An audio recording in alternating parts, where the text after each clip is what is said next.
Prof. Muradi, tentang Ya. pendompleng dan penumpang gelap di aksi yang seharusnya menjadi penyampaian aspirasi. Tanggapannya bagaimana? Jadi gini, Mas Wawan ya, Mas Yudi. Jadi kalau dalam pendekatan keamanan itu ada dua pola ya.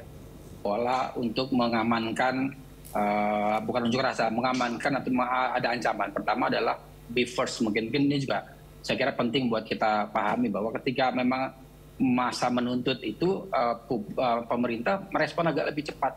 Katakanlah kalau misalnya Senin, Selasa itu sebelum ada yang meninggal ya Mas Wawan, Ya. itu kemudian mungkin akan beda ceritanya. Karena memang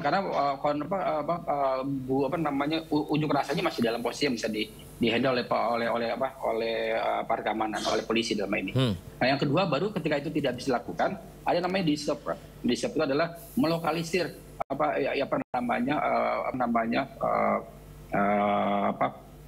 efek dari unjuk rasa itu kemudian dalam posisi yang bisa dikendalikan.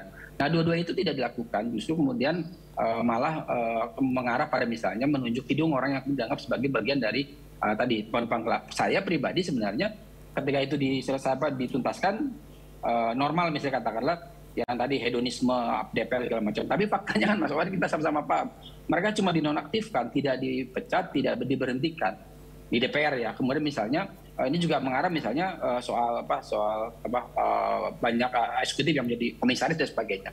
Saya ingin katakan bahwa kita akan fokus dulu di unjuk rasanya. Jadi ketika unjuk rasa kemudian tidak ada satu kalimat pun menurut saya, kata pun misalnya, mohon maaf katakanlah mengatakan bahwa DPR dan Pak eksekutif itu kemudian lumpuh. Kalau kita masuk kategori makar ya, itu kan nggak ada. Mereka hanya fokus pada hedonisme, pada kemudian pola-pola yang dianggap penting untuk kemudian disuarakan. Dari situ saya kira kita akan bicara berhenti di situ dulu. Nah, begitu kita bicara soal penjarahan dan segala macam, kita akan bicara soal apa motif yang lainnya. Kalau kita mau lihat misalnya dari berbagai sudut misalnya yang melakukan itu kan pasti bukan hampir sebagian besar bukan mahasiswa. Artinya memang situasi penjarahan dan segala macam itu jauh dari apa yang dianggap sebagai bagian dari kebebasan berpendapat yang Mas Wawan sampaikan gitu. Pak Wawan, seperti apa Pak? Ini after effect-nya Pak, karena respon jawaban yang tidak sesuai harapan. Ya, sebetulnya pemerintah sudah berupaya lah untuk memperbaiki dan mengurai dari apa yang menjadi keinginan masyarakat. Dan dari situ terus ada ya pembatalan tunjangan, serta juga moratorium untuk bepergian dan kunjungan kerja ke luar negeri, atau juga yang tunjangan perumahan dan lain-lain.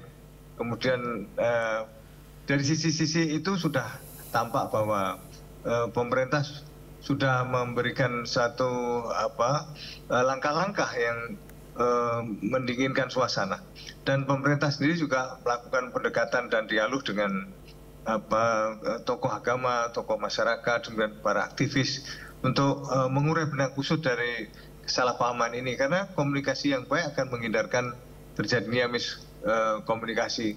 Nah, diharapkan semua pihak juga menyadari bahwa ini memang kita sedang berproses menuju ke arah yang lebih baik, dan kita melihat bahwa di adat ketimuran tentu ada sikap respek lah untuk tetap taat pada taat azas, bagaimana tidak melampaui batas.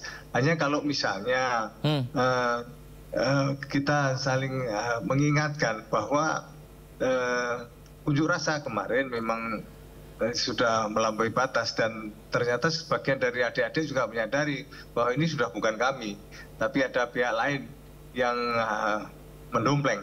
Dan mereka, saya juga sampaikan bahwa kalau ada gejala-gejala seperti itu segera mengundurkan diri. Artinya tidak meneruskan, karena nanti bisa menjadi korban dan bisa juga menjadi terkena tindakan hukum andai kata nanti lantas ada saksi maupun tertangkap kamera. Ini yang sebetulnya kita juga apresiasi terhadap respon cepat dari semua pihak yang tetap berupaya meredakan ketegangan, dan juga pemerintah mengambil sikap untuk menindak tegas kesalahan-kesalahan aparat ketika melakukan langkah-langkah seperti kendaraan rantis yang menabrak. Semuanya ini adalah upaya untuk mengurai dari semuanya ini supaya terjadi peredaan ketegangan. Pak Muradi, kalau begitu kita balik ke judul kita nih. Judul kita adalah Presiden Gusar ada upaya mengarah ke makar. Dari kalimat ini berarti apakah memang ada upaya mengarah ke makarnya atau Presiden Gusar aja nih Pak Muradi? Ya, saya yang kedua itu. Karena ini karena Pak, salah satu dua hal yang kemudian persyaratan makar itu pertama ada pemanfaatan jahat dan niat. Nah, kita ukur bareng-bareng deh. Dari demonstrasi selama 7 hari pun ada nggak niat kemudian menggulingkan pemerintahan? Ada nggak niat kemudian misalnya memastikan presiden wakil presiden tidak bisa berjalan efektif? Baik, Pak Sudi. Pak Wawan, apakah upaya untuk melakukan makar ini salah satunya adalah niatan utamanya menggulingkan pemerintah dulu, Pak Wawan? Ya, sebetulnya kalau makar ya memang mengarah ke sana. Tapi eskalasi ini kalau dibiarkan juga akan mengarah ke sana. Eskalasi ini kalau dibiarkan mengarah ke sana?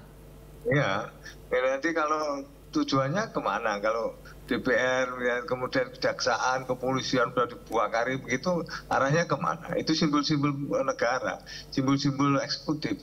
Dan maka lantas ada respon cepat.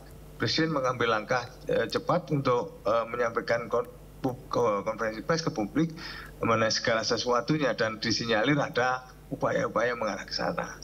Dan ini sebetulnya kalau dikatakan gusar, ya sebetulnya gusar. Tapi sebetulnya kan memang respon itu perlu supaya statement presiden memang ditunggu-tunggu oleh masyarakat. Statement presiden juga ditunggu oleh pihak luar negeri. Karena apa? Ini pengaruhnya bukan hanya di dalam negeri, tapi juga ke luar negeri. Dan kejadian ini juga memicu juga kekhawatiran yang kalau meningkat ke arah SARA. Dan banyak pihak sudah menghubungi saya adanya ancaman-ancaman yang berbau SARA. Dan itu juga kita juga sampaikan supaya bisa lebih menenangkan.